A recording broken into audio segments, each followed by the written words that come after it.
예, 오늘 말씀의 제목은요, 인생의 해답입니다. 인생의 해답. 한국에 가보시면은 서점이 참 많아요.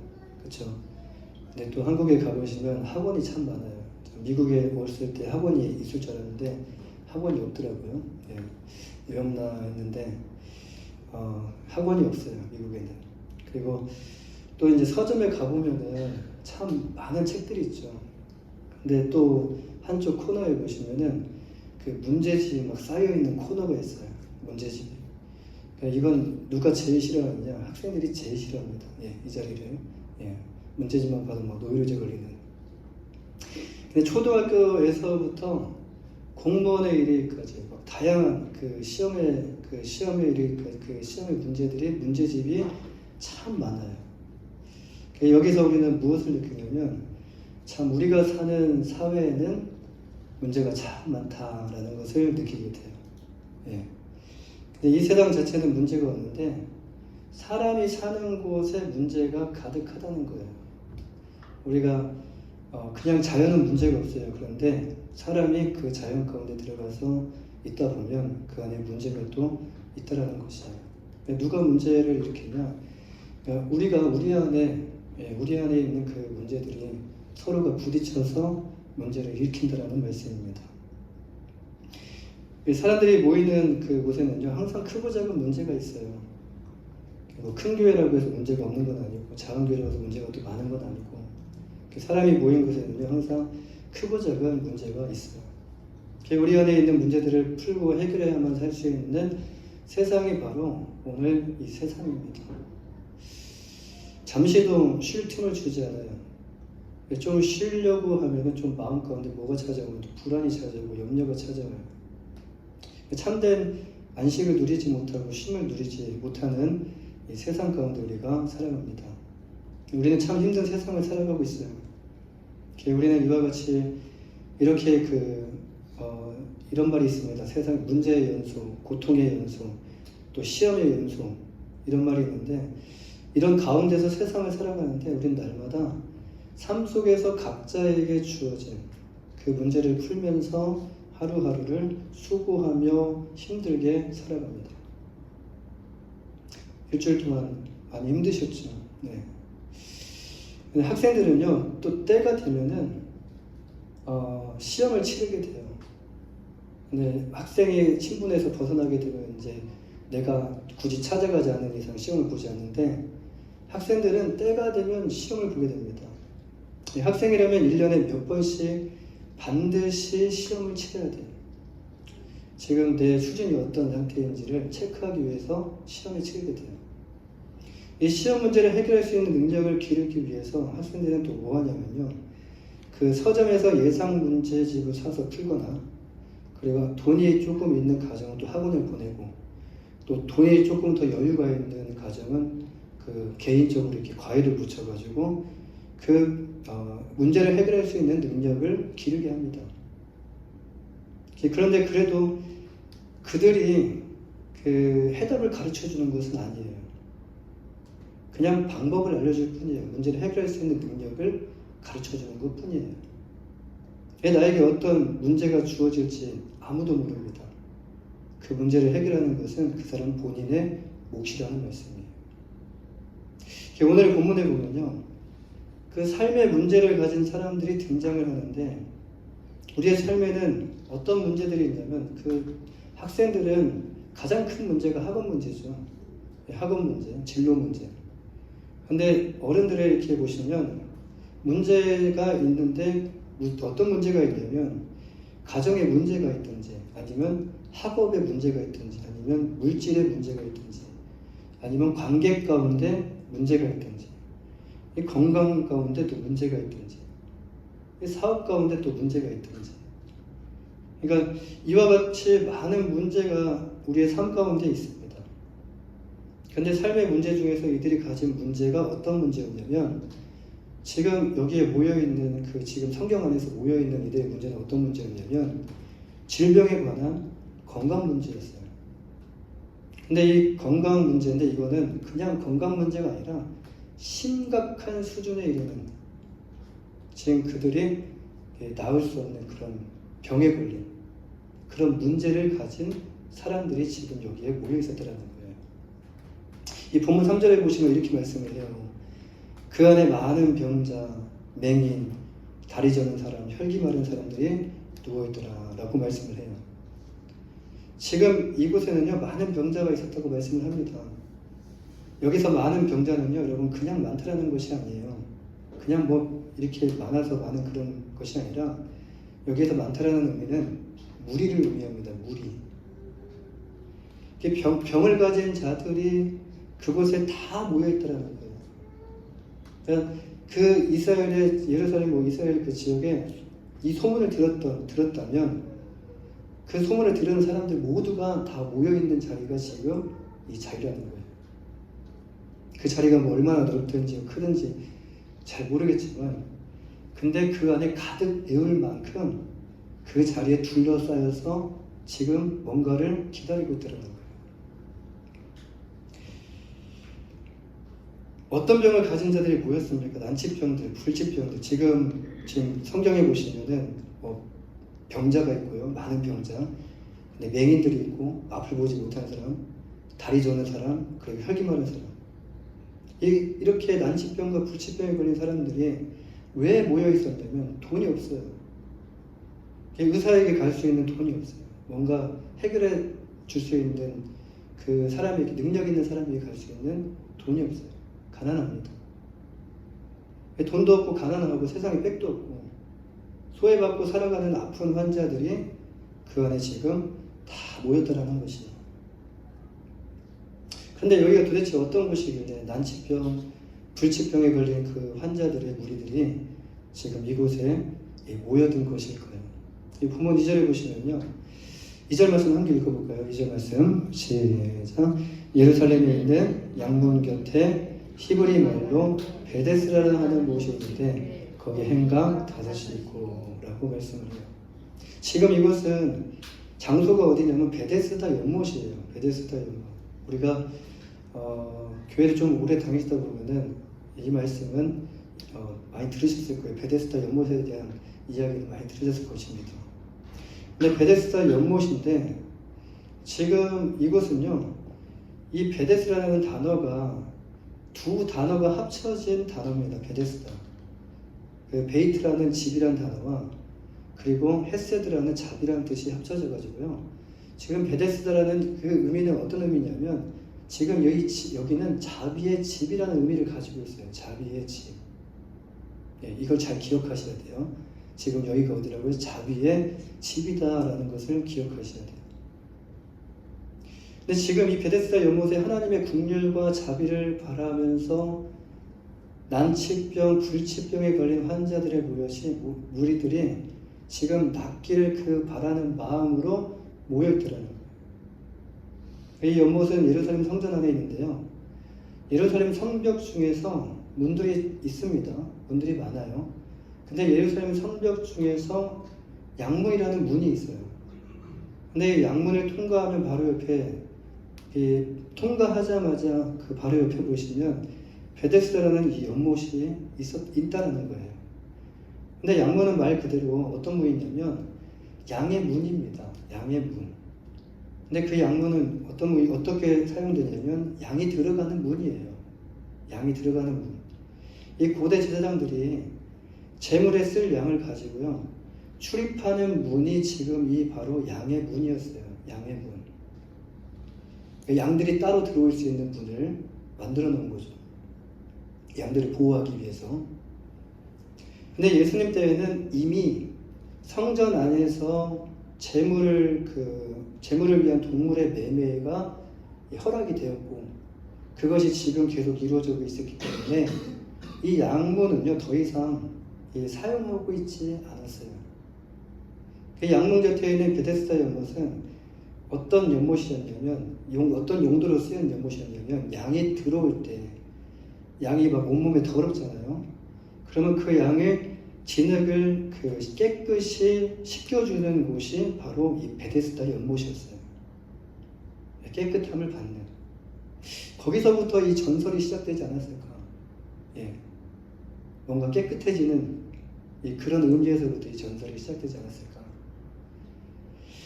그런데 지금 이곳은 어떤 곳으로 바뀌었냐면 그런 문인데 그런 그 베데스다 연못인데 지금 여기에 불치병과 난치병으로 고통받고 있는 환자들의 무리로 가득 차 있는 곳으로 바뀌었다라는 거예요. 그렇다면 그들은 여기에 왜 모인 것일까요? 왜 사람들이 이렇게 환자들이 우르르 여기에 다 한자리에 모여 있는 것일까요? 이 뭔가 특별한 그 어떤 특별한 이유가 있었기 때문에 그곳에 그들이 모였을 것이에요. 그러니까 이유가 없다면 모일 이유도 없죠. 요즘에는 우리 청년들과 청소년들 보면은 의미가 없으면, 나에게 의미가 없으면, 이유보다도 나에게 의미가 없으면 자리에 참석하지 않는다는 거예요. 의미가 없으면, 내 안에 내 삶에 의미가 없으면. 근데 이유가 없으면 거기에 모일 이유가 없는 거예요. 근데 뭔가 이유가 있기 때문에, 뭔가 좋은 소문이 그 안에 돌고 있었기 때문에 그들은 지금 그곳에 모여 있는 것이에요. 그 이유가 무엇이죠? 본문 3절과 4절 말씀입니다. 본문 3절과 4절 말씀을 함께 읽어보겠습니다. 시작.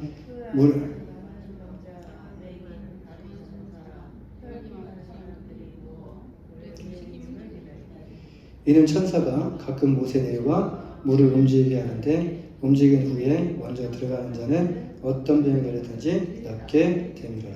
자, 베데스다 연못에 물이 가끔 움직인다고 합니다. 동한다고 그래요. 이 연못은 아마도 일종의 간헐천으로, 간헐천일 가능성이 크다는 거예요. 가끔 물이 솟아오르는 곳이었는데 물이 솟아오르면요 이제 수면이 요동을 하거든요. 근데 그때 천사들이 이렇게 물을 동하게 한다는 거예요. 천사들이. 그때 뭐라고요? 가장 중요한 게 그 다음에 나와요. 그때 제일 먼저 들어가면 무엇을 의미합니까? 오늘날로 말하면 2등은 없다라는 거예요. 2등은. 오직 1등으로 그 물에 들어가게 되면 어떤 병에 걸렸든지 관계없이 다 낫는다라는, 이게 사실이 아니라 전설적인 이야기가 있다라는 거예요. 사실이 아니라 전설적인 이야기. 근데 이것은 일종의 유대인들의 민간신앙이었다고 합니다. 우리들에게도 민간신앙이 있듯이 유대인들에게도 민간신앙이 있어 사람입니다. 그래서 그들 안에도 이렇게 돌고 도는 그런 민간신앙들이 그들 안에도 있었다라는 거예요. 그런데 누가 나왔다는 말씀이 없어요. 그것이 그렇게 중요한 것이 아니기 때문에 성경에 기록될 필요가 없지만 이것은 언제부터인지 몰라도 지금까지 전해져 내려온 유대인들의 민간신앙이었다는 거예요. 확실치 않은 것에 그들은요 지금 누가 나았는지 낫지 않았는지 그것도 확인되지 않았는데 지금 이렇게 확실치 않은 것에 그들은 지금 낫기를 원하는 간절한 마음으로 그곳에 그들이 품은 그 동일한 마음 함께 모여서 지금 있었다라는 겁니다. 왜 그렇습니까? 그들은 더 이상 그 어떤 것도 소망이 될 만한 것이 없었기 때문에 그래요. 먼저 들어가는 자 선착순 1명, 10명도 아니고 선착순 1명에게만 치유받을 수 있는, 선착순 1명만 치유받을 수 있는, 오늘날로 말하면요, 여러분 오늘날 사회는 2등은 기억하지 않는 사회라고 말합니다. 어떤 어머니가 아이에게 말할 때 야 엄마 나 2등 했어 그랬더니 그 아이에게 엄마가 뭐라고 하냐면 야 2등은 사회에서 기억도 해주잖아 1등밖에 없어 라고 하는 그런 내용들. 근데 지금 사회가 그런 사회입니다.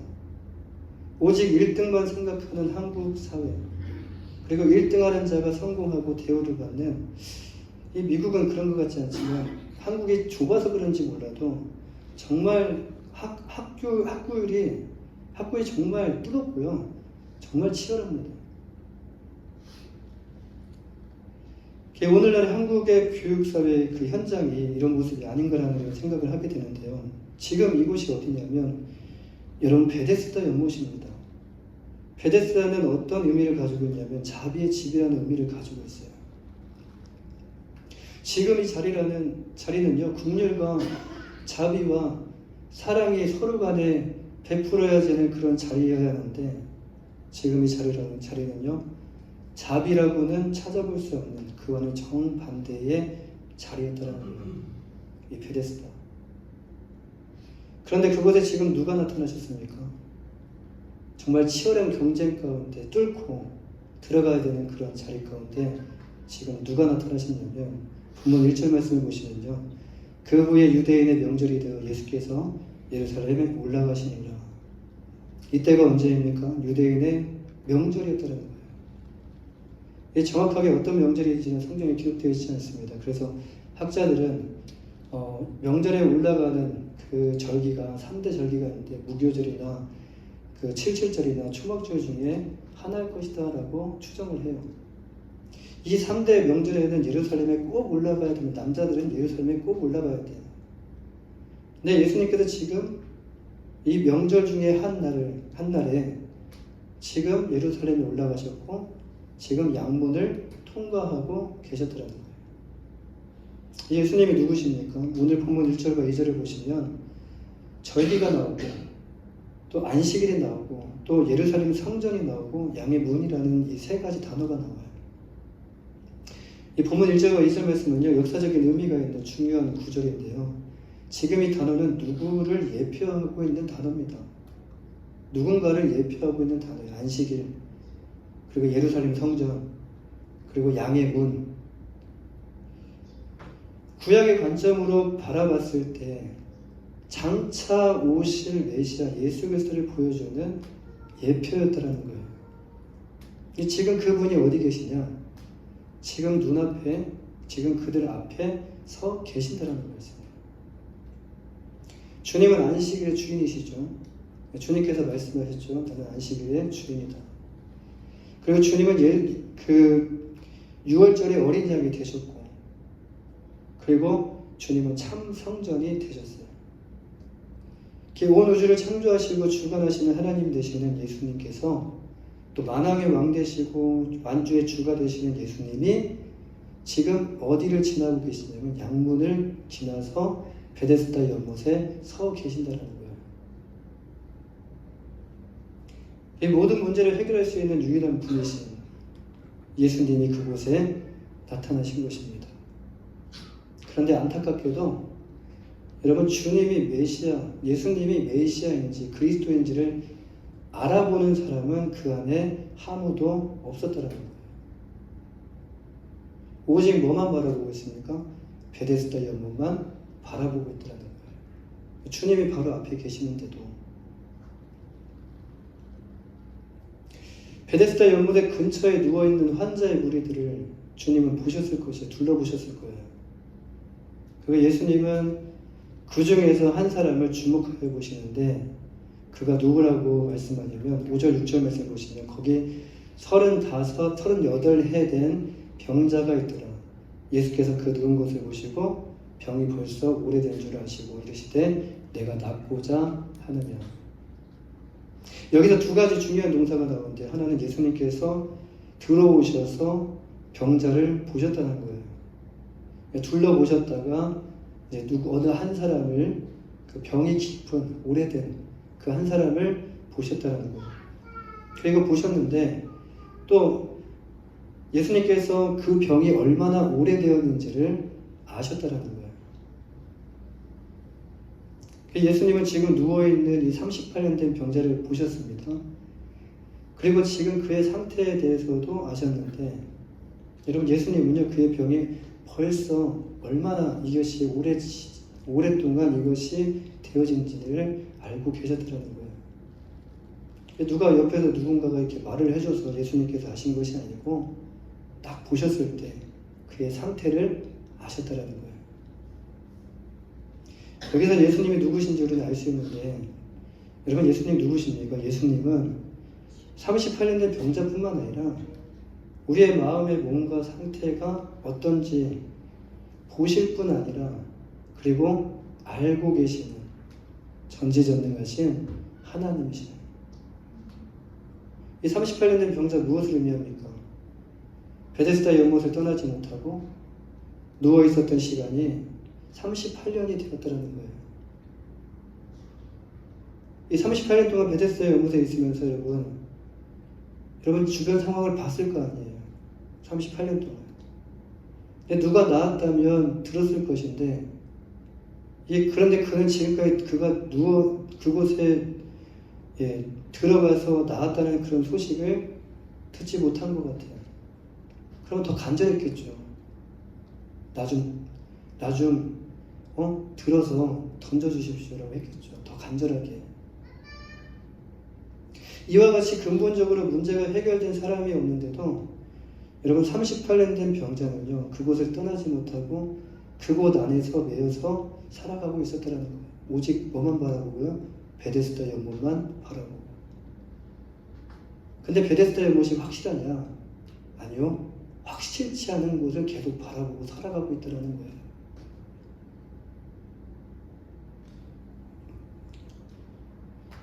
그런데 이것은 과연 이 사람 한 명만의 문제일까요? 여러분, 우리를 돌아보면서 여러분, 우리는 어떤가요? 우리는 문제가 없습니까? 우리 또한 문제가 있지 않습니까? 여러분, 세상에서 열심히 살면서 정말 많은 문제를 해결받은 것처럼 보이지만 어제도 해결받았습니다. 뭔가를 해결받았어요. 그래서 그 뭔가를 해결받았을 때 우리 안에 잠시 찾아오는 기쁨, 몇 달 전에 뭔가 문제가 있었는데 해결됐습니다. 근데 뭔가 문제를 해결받은 것처럼 보이는데 정작 해결받아야 하는 근본적인 문제를 해결받은 사람이 없다라는 거예요. 그런데도 우리는 지금도 하나님을 믿는다고 하지만 여전히 세상 가운데서 세상으로부터 해법을 찾으려고, 그 세상 가운데서 많은 소문이 있죠. 그 소문을 무시하지 못한 채 그 소문을 들으면서 그 해법에 목을 매는 사람들이 바로 우리가 아닌가. 세상의 방법으로는 절대 해결되지 않는데 근본적인 문제가 해결된 예가 없는데도 불구하고 여전히 우리는요, 그 방법에 매여서 세상의 방법으로 해결책을 찾으려고 하진 않는가. 이 세상 속에서 육신적인 생각에 매여 살아가는 것.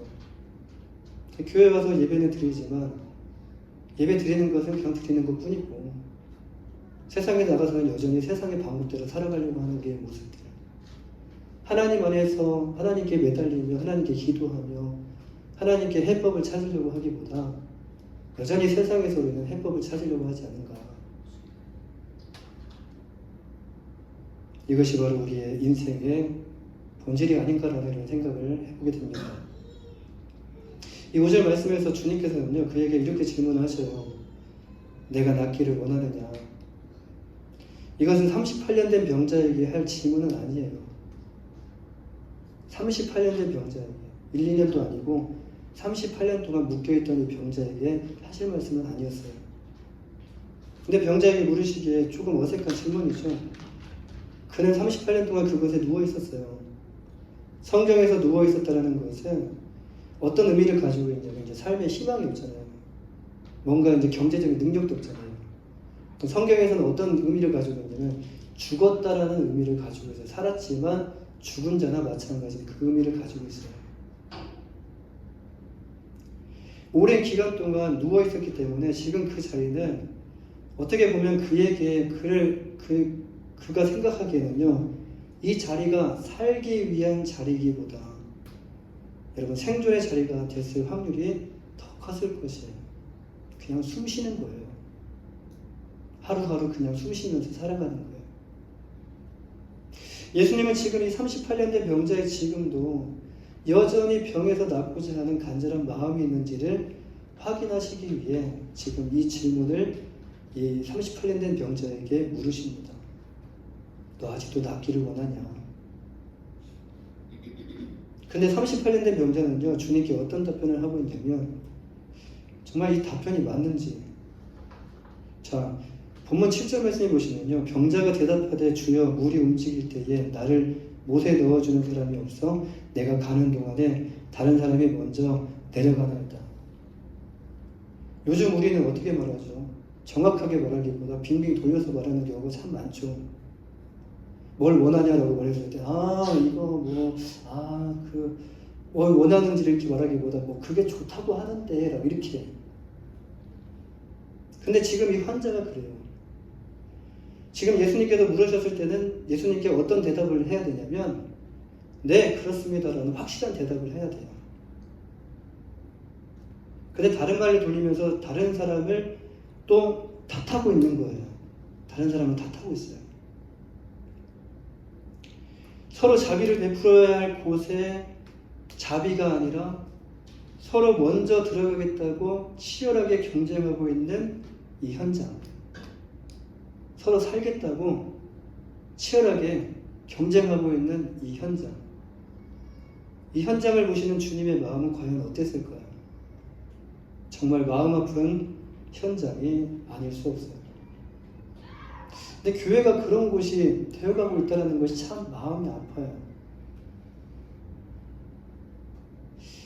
그때 주님께서 38년 된 병자에게 뭐라고 말씀하시죠? 8절 말씀에서 그의 대답에 상관없이 예수께서 이르시되 일어나 내 자리를 들고 걸어가라 하시니, 예수님께서 38년 동안 누워있었던 병자에게 일어나 내 자리를 들고 걸어가라라고 말씀을 하셔요. 예수님은 말씀만 하셨는데 예수님의 말씀이 능력이 되셔서 38년 된 이 병자에게, 이 병자가 매여있던 그 병으로부터 풀어주시고 그 병자를 치유하시고 일으키셨어요. 할렐루야. 여러분 믿으십니까? 38년 된 병자는요, 인생의 해답을 찾기 위해서 지금 어디를 찾았습니까? 베데스다 연못을 찾았어요. 예수님을 알았다면 예수님께 찾아왔겠죠. 그런데 38년 동안 인생의 해답을 찾지 못했고 38년 동안, 근데 병은 점점 더 나아지는 것이, 호전되는 것이 아니라 점점 더 악해지고 있었다는 거예요. 악화되고 있었다는 거예요. 그래도 그는 그 자리를 떠나지 못했습니다. 왜 그럴까요? 신라의 희망. 그런데 그것 또한 확실하지 않아요. 끝까지 그곳에 소망을 두고 있었기 때문에 그는 그 자리에 떠날 수가 없었어요. 이 자리 떠났다가 다른 사람이 들어가서 나오면 어떡하지? 이런 불안감, 이런 염려. 사랑하는 여러분, 오늘 우리에게 주신 이 말씀을 이제 우리의 삶으로 가져와서 적용해 보면 우리는 인생의 해답을 찾기 위해서 지금 어디를 바라보고 있으며 지금 어디에 자리를 깔고 주저앉아 있습니까? 우리는 예수님을 믿기 때문에 지금 그 38년 된 병자하고 좀 달라요. 그렇죠. 38년 된 병자는 예수님을 안 믿었고 우리는 예수님을 믿는 사람이기 때문에 38년 전 병자하고 좀 다른 면이 있어요. 근데 38년 된 병자는 지금 오직 베데스다의 연못만 바라보는 그런 삶을 살았지만 우리는 그렇진 않아요. 그렇죠. 그렇다면 우리는 지금 두 손으로, 지금 우리가 가지고 있는 두 손으로 예수님을 온전히 붙잡고 있는가를 다시 한번 보셔야 돼요. 한 손에는 예수님을 붙잡고 있고 놓치기엔 좀 그렇고 놓기에는 좀 그렇고, 다른 한 손에는 다른 어떤 세상의 것을 붙잡고 있지 않는지를 다시 한번 우리를 보셔야 돼요. 만약 우리의 모습이 이렇다면 우리는 지금 왜 이런 행동을 하고 있는 것일까요? 이것에 대한 이유는 간단합니다. 여러분, 예수님을 믿기는 하지만, 믿어요? 다 믿어요. 근데 믿기는 하지만 100% 예수님을 신뢰하고 믿지 못하기 때문이라는 거예요. 어느 정도 믿는다는 거예요. 어느 정도. 예수님 믿습니까? 라고 물어봤을 때 예, 믿습니다 라고 말은 하지만 100% 믿는 것이 아니라 그 사람의 수준에 맞게 어느 정도 예수님을 믿고 있기 때문에, 그리고 예수님을 신뢰하거나 믿지 못하기 때문에 그래요. 예수님이 누구십니까? 성경에 보시면 우리가 예수님이 누구신지를 정확하게 자세하게 우리에게 계속적으로 여러 가지를 통해서 우리에게 말씀하여 주시죠. 예수님은 누구십니까? 전능하신 하나님이시라. 아멘이십니까? 그렇습니다. 예수님이 전능하신 하나님이심을 믿는데, 자, 믿어요. 그런데도, 그래도 라는 말이 나와요. 전능하신 하나님이심을 내가 믿는데, 그래도 돈이 필요하지 않을까요? 그래도 명예가 있어야 되지 않을까요? 그래도 권력이 좀 있어야 되지 않을까요? 라는 이 마음을 품고 있지 않은지. 예수님은 충분합니다. 예수님은 충분합니다. 이 믿음이 아니라 예수님 믿습니다. 그래도 이게 조금 있어야 되지 않을까요? 이게 조금 있어야 되지 않을까요? 이렇게 우리가 이런 믿음을 가지고 우리가 신앙생활을 하고 있지 않은지. 사랑하는 여러분, 우리가 믿음으로 예수님을 보게 될 때 예수님께서 행하신 기적은요, 여러분 실제가 될 거예요. 누구 안에 실제입니까? 그냥 영화 속에서 이루어지는, 그냥 성경 속에서 이루어지는 그런 실제가 아니라 그것이 나에게도 이루어지는 실제가 될 줄 믿습니다. 반대로 우리가 믿음이 없이 믿음의 눈이 아니라 믿음의 눈이 아닌 믿음이 없이 예수님을 보게 되면 예수님께서 행하신 기적에 관한 모든 기록은요 다 허무맹랑하게 보여요. 다 허황된 소설처럼 보여요. 뭐처럼 보이는 줄 아십니까? 우리 에스더에게 제가 요한계시록을 읽었을 때 물어봤어요. 요한계시록이 어떠냐 그랬더니 환타지 같대요. 처음에 믿음이 없을 때 그렇게 고백을 했어요. 환타지 같대요. 정말 이 세상에선 일어나지 않는 일들이 일어나고 있으니까. 근데 마찬가지로 우리 또한 믿음이 없이 성경을 보게 되면 성경의 내용은 허황된 소설, 허무맹랑한 판타지 소설처럼 보이게 될 것이라는 거예요. 근데 어떤 게 차이입니까? 배치장과 같은 차이인데요. 그 배치장과 같은 차이가 어떤 차이냐면 믿음이 있느냐 없느냐의 차이예요. 믿음으로 성경을 보느냐, 믿음이 아닌 성경으로 보느냐가 차이예요. 사랑하는 여러분, 인생의 해답은 세상이 아니라 예수님이십니다. 서론에서 저는 문제집에 관한 내용을 시작을 했어요. 사랑하는 여러분, 문제집마다 뒤에 보면 뭐가 있죠? 해답지가 있죠. 이 문제집마다 뒤에 보면 해답지가 있는데 그것에 맞는 해답지가 있어요. 지금 이 문제집에서 나오는 그 문제들 있죠. 그 문제들을 답을 알려주는 해답지가 있어요. 근데 문제에 대한 해답은요, 그것에 해당되는 문제집에만 맞아요. 그 해답지를 다른 문제집에 가져가서 이렇게 적용을 하다 보면 다 틀려요. 그렇다면 우리의 인생은 누가 창조하셨습니까? 사랑하는 여러분, 하나님께서 창조하셨어요. 과학이 아닙니다. 하나님을 믿고 안 믿고는 과학이 아니라 믿음의 차이라고 말을 해요.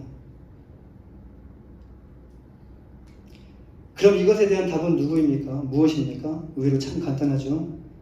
인생의 해답은 누구십니까? 바로 예수님이셔요. 눈은 두 가지가 있습니다. 육신의 눈과 마음의 눈이 있는데요. 이것은 육신의 눈으로 볼 수 있는 것이 아니에요. 마음의 눈이, 영안의 눈이 열려야 정말 이 말씀이 보이게 되고 들리게 되고 믿어지게 돼요. 여러분, 믿음의 영안이 열려서 이 말씀이 믿어지는 축복뿐만 아니라 이 말씀이 삶 속에서 정말 이루어지는 그런 실제가 되는 그런 경험을 하시는 그런 축복을 누리시는 여러분 되시기를 주님의 이름 간절히 축원합니다. 기도하겠습니다.